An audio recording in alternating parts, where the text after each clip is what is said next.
नमस्कार. मी डॉक्टर शोभना देगावकर.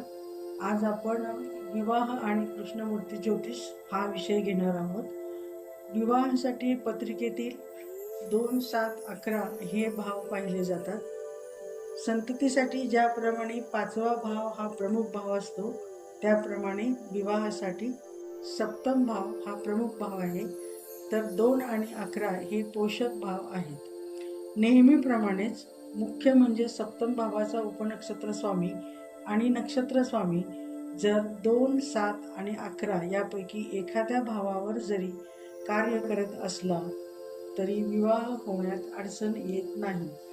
तर आता आपण या ठिकाणी महादशा स्वामी आणि अंतर्दशा स्वामी हे 2, 7 आणि 11 यापैकी एका तरी भावाचे कार्य मूळ पत्रिकेत असले पाहिजेत आणि विवाहयोग्य काळामध्ये त्यांचे गोचर भ्रमण 2, 7, 11 या भावांमधून असले पाहिजे.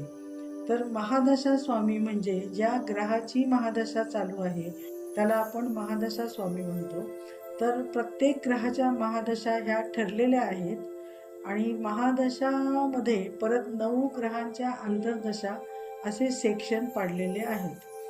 शनी हा ग्रह विवाहाला विलंब करतो.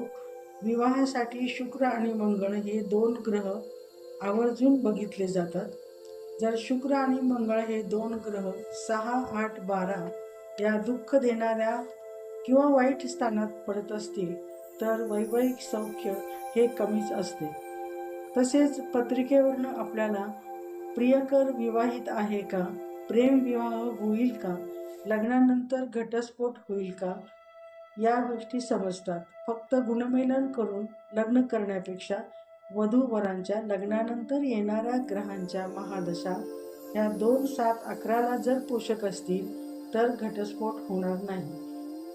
तसेच पत्रिकेवरून आपल्याला वैधव्य योग समजतो.